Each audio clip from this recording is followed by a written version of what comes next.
और रियासत पंजाब से बड़ी खबर मिल रही है। पंजाब के जलालाबाद इलाके में सुखबीर बादल की गाड़ी पर हमला हुआ है और ख़बर ये आ रही है कि कई राउंड गोलियां चली हैं। ये पंजाब के जलालाबाद इलाके में हुआ है। बताया जा रहा है कि अकाली दल के लीडर सुखबीर बादल की गाड़ी पर हमला हुआ है। अकाली दल के वर्करों का इल्ज़ाम है कि हमला कांग्रेस ने कराया है।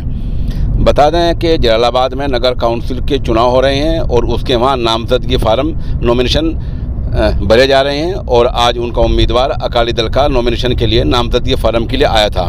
सुखबीर सिंह बादल की गाड़ी पर पथराव भी हुआ है। अलबत्ता एक समाचार में, एक खबर एजेंसी UNI और PTI ने यह बताया है कि जिस वक्त ये हमला हुआ है उस वक्त सुखबीर बादल जो है वो गाड़ी में मौजूद नहीं थे, बल्कि हिफाजत सुरक्षा की वजह से उनको कहीं अलग फौरी तौर से ले जाया गया था।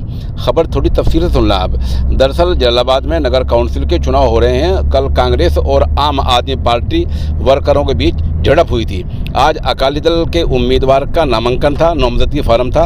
नामजदगी कराने के लिए खुद अकाली दल के प्रमुख चीफ सुखबीर बादल पहुंचे हैं। जैसे सुखबीर बादल का काफिला जलालाबाद अदालत कोर्ट कम्प्लेक्स पहुंचा, वैसे ही हंगामा शुरू हो गया। हर तरफ भगदड़ मच गई। लोग बैरिकेड तोड़कर, रुकावटें तोड़कर कोर्ट कम्प्लेक्स में कोर्ट के इहाते में दाखिल होने शुरू हो गए। इस दौरान जमकर पत्थरबाजी हुई है और कई राउंड फायरिंग भी हुई है। लेकिन साथ साथ UNI ने एक बात बड़ी पते कही है कि ज़्यादातर हवाई फायरिंग हुई है और इसमें कोई ज़ख्मी नहीं हुआ है। उधर पुलिस का जो बयान है वो यह है कि अभी तक किसी भी तरफ से, यानी अब से लगभग करीबन 55 मिनट पहले तक किसी भी तरफ से कोई तहरीर नहीं आई है।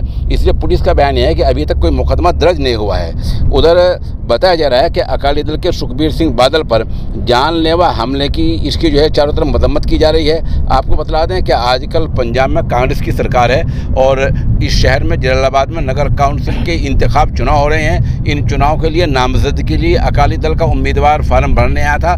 उसी दौरान ये सब कुछ हंगामा हुआ है और अगर कुछ इसमें अपडेट होता है तो हम इंशाल्लाह आपको 2-4 घंटे बाद बताएंगे।